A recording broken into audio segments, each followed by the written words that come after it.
یہ جو طلاق ثلاث کا مسئلہ ہے نا، یہ متع جیسا ہی ہے بالکل. جیسے 3 طلاق پر حدیث ہے کہ نبی صلی اللہ علیہ وسلم کے دور میں 3 ایک ہوتی تھی. ہم کہتے ہیں بھائی صحابہ تو سب 3 کو 3 کہہ رہے ہیں یار، تمہارا تو اگر ہوتی تھی تو نبی کے مشورے سے تھوڑی ہوتی تھی.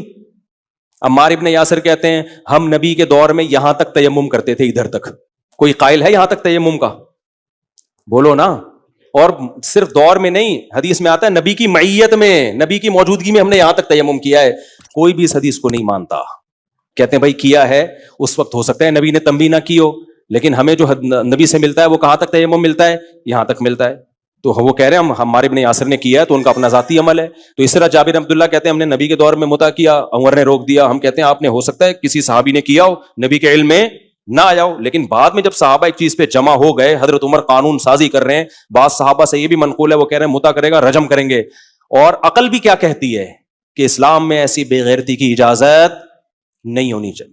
تو بالکل اسی سٹائل میں دلائل 3 طلاق کے بھی ہیں. تو ہم اہل حدیث بھائیوں سے کہتے ہیں کہ حضرت آپ نے جس طرح کھینچا تانی کر کے 3 کو 1 کیا ہے نا، اس سے آسانی سے کھینچا تانی، آسانی زیادہ کھینچی تانی نہیں کرنی پڑتی. متع حلال اس سے زیادہ آسانی سے ہوگا، سمجھتے ہو؟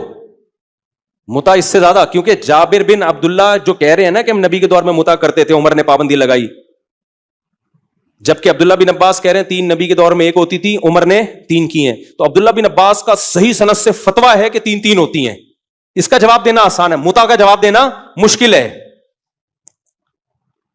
آپ کے پاس اصل دلیل یہی ہے کہ بھائی ہم کس کو ہم ائمہ مجتہدین جو اہل سنت والجماعت کے ان کو فالو کرتے ہیں، اور وہ چاروں اس پر جمع ہیں. اہل سنت والجماعت کے جو امام ہیں 4، وہ چاروں اس پر جمع ہے کہ متع اور زنا میں کوئی فرق نہیں ہے. تو ہم وہ تشریح مانیں گے جو ان کی ہے. اگر آپ اپنی طرف سے تشریحات کا دروازہ کھول دو گے نا تو امت کا پروگرام بڑھ گیا. یہ بھی حلال ہوگا متع کچھ دنوں میں.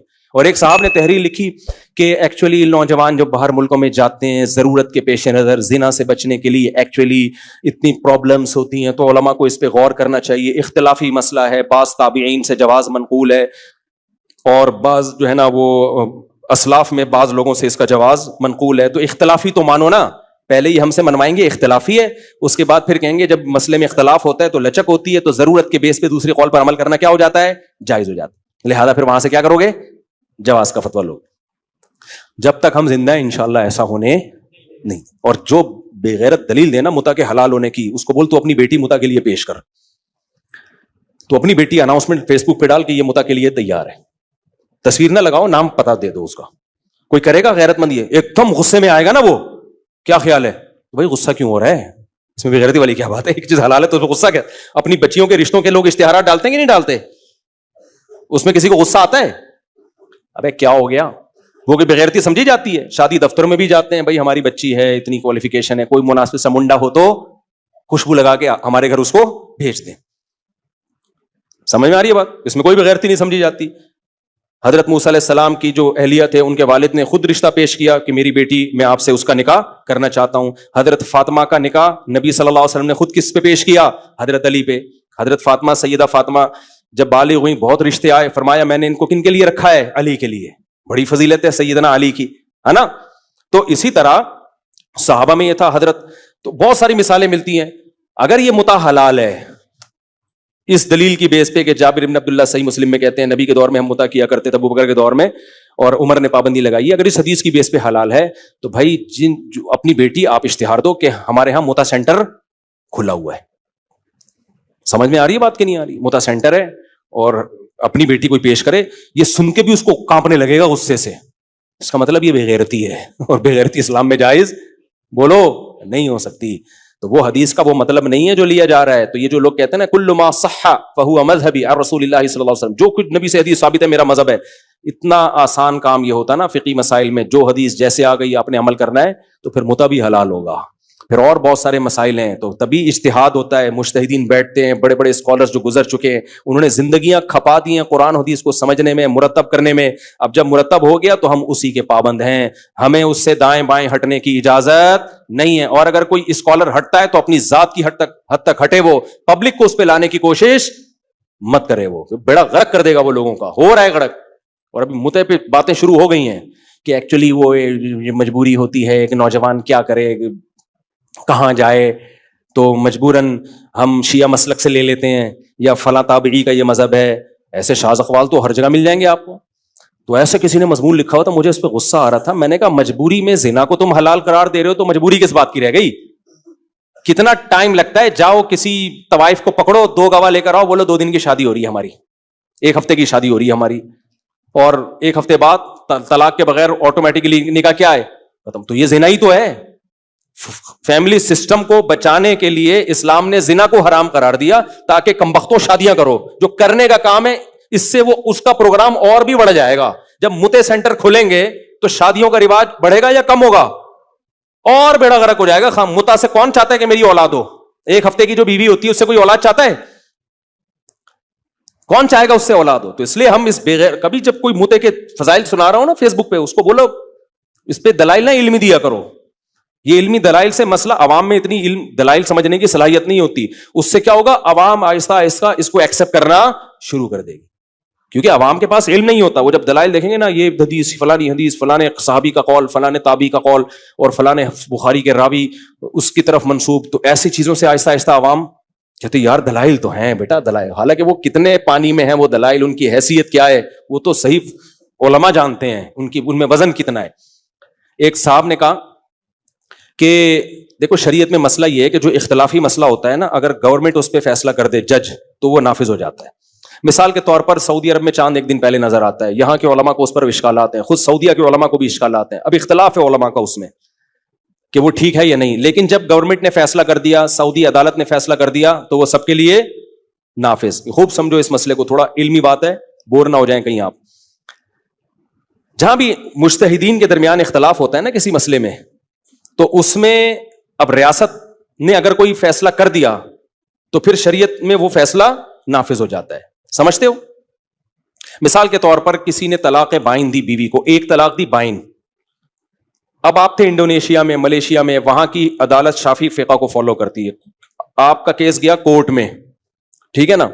اب کورٹ تو شافعی فقہ پہ فالو کر رہی ہے. کورٹ نے فیصلہ کر دیا کہ بھائی 1 طلاق امام شافعی کے ہاں بائن ہوتی نہیں ہے, وہ لازمی رجعی ہوتی ہے. کورٹ نے فیصلہ کر دیا کہ آپ کو رجوع کا حق ہے. تو شریعت میں یہ قانون اور ضابطہ ہے کہ جج کا فیصلہ آپ کے جو مسلکی اختلاف ہے اس سے بالاتر ہوگا, کیونکہ اللہ نے حکم دیا کہ اطاعت کرو حکومت کی, تو وہ نافذ ہو جائے گا آپ کے اوپر. سمجھتے ہو؟ اب آج کل کے اسکالر کی آپ بدماشیاں دیکھو, اس قانون اس اصول سے کیسے کھیل رہے ہیں. چند دن پہلے کے اسکالر کی ایک تحریر چلی کہ 3 طلاقوں کے بعد لوگوں کے گھر اجڑ رہے ہیں, ہم ایسا کرتے ہیں گورنمنٹ سے یہ قانون پاس کروا کے کہ وہ 3 طلاق کو 1 قرار دے. پھر یہ قانون جب پاس ہو جائے گا تو پھر یہ ہوگا یہ کہ پھر کوئی حنفی, شافی, مالکی, حنبلی, جتنے بھی مسلمانوں کے مسلک ہیں نا, جب بھی 3 دیں گے تو ہوں گی کتنی, وہ گورنمنٹ کے قانون کی وجہ سے کتنی ہوں گی, 1 ہوگی. کیونکہ حکومت کا قانون وہ اختلافی مسئلے میں القضاء یرفع الخلاف, جو قاضی کی قضا ہے نا, جج کا فیصلہ, وہ اجتہادی مسئلے میں اختلاف کو ختم کر دیتا ہے. سمجھتے ہو؟ تو میں اب آپ کو بتا رہا ہوں کہ کس قدر ایک چیز کو آج کل کے اسکالر جن کے پاس علم میں عمق نہیں ہے, گہرائی نہیں ہے, وہ کیسے اسلامی اصول اور ضابطوں کا غلط استعمال کرتے ہیں. یہاں کیا میں نے پھر اس پہ لکھا, میں نے کہا یار یہ اس نے کتنی بڑی ضلالت کی ہے. 2 ضلالتیں ہو رہی ہیں. نمبر 1, پہلی بات تو یہ کہ 3 طلاق کا مسئلہ اختلافی ہے ہی نہیں, یہ تو بنایا گیا اختلافی. یہ جبکہ ہے جب دلائل دونوں طرف ہو, اختلاف ہو صحابہ میں, ائمہ مجتہدین میں, جبکہ یہاں چاروں امام کیا ہیں, اہل سنت کے جتنے بھی مجتہدین ہیں وہ سب کیا ہیں, اس پر متفق ہیں. تو اختلافی مسائل میں ہوتا ہے, اجماعی مسائل میں حکومت کا فیصلہ معتبر نہیں ہوتا. مثال کے طور پر حکومت یہ قانون بنا دے کہ متع کی پرمیشن ہے, تو کیا حلال ہو جائے گا متع؟ آپ کہو بھائی بعض مجتہدین کا تو اختلاف تھا, تابعین میں ہمیں بعض اقوال ملتے ہیں کہ متع کو جائز سمجھتے تھے. ہم کیا کہیں گے, بھائی اہل سنت والجماعت کے چاروں امام اس پر متفق ہیں کہ متع کیا ہے, حرام. تو یہ اتفاقی مسئلہ ہے. اب گورنمنٹ اگر لا بنا بھی دینا متع کے حلال ہونے کا, تو وہ حلال نہیں ہوگا. تو 3 طلاق پر بھی اجماع ہے. دوسری بات یہ کہ اگر کوئی مسئلہ اختلافی ہو, جج کی ذاتی رائے یہ ہو, جج بھی مجتہد ہو, غور و فکر کر کے وہ ایک رائے قائم کرتا ہے, تو چونکہ وہ حکومت میں ہے جس کی اطاعت کا ہمیں حکم ہے, پھر جب وہ فتویٰ دیتا ہے تو وہ اختلاف میں نافذ ہوگا.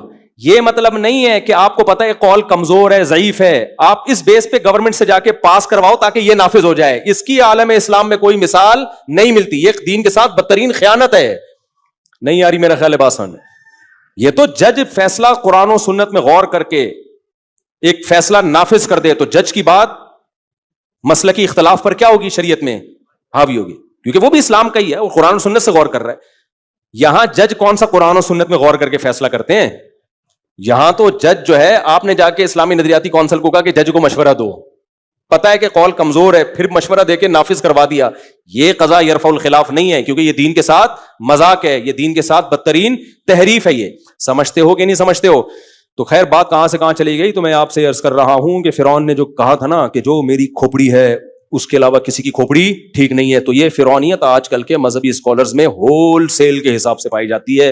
ان کی نظر میں نہ امام بخاری کی کوئی حیثیت، نہ ابو حنیفہ کی کوئی حیثیت، نہ امام شافعی کی کوئی حیثیت، نہ امام مالک کی کوئی حیثیت، نہ امام احمد کی کوئی حیثیت، نہ ان لوگ کی نظر میں ابو بکر کی حیثیت، نہ عمر کی حیثیت، نہ عثمان کی حیثیت، نہ علی کی حیثیت، نہ صحابہ کی حیثیت. یہ کہتے ہیں میں نے قرآن اپنی کھوپڑی سے سمجھا ہے، میں کسی کو فالو نہیں کرتا. تو سمجھ لو کہ جس قسم کے سافٹ ویئر فرعون کی کھوپڑی میں انسٹال ہوئے تھے، ان میں ایک سافٹ ویئر بچ گیا تھا، کہیں انسٹال ہو نہیں رہا تھا، تو وہ ایسے اسکالر کی کھوپڑی میں یا تو وہ یا اس کی کاپی انسٹال ہو گئی.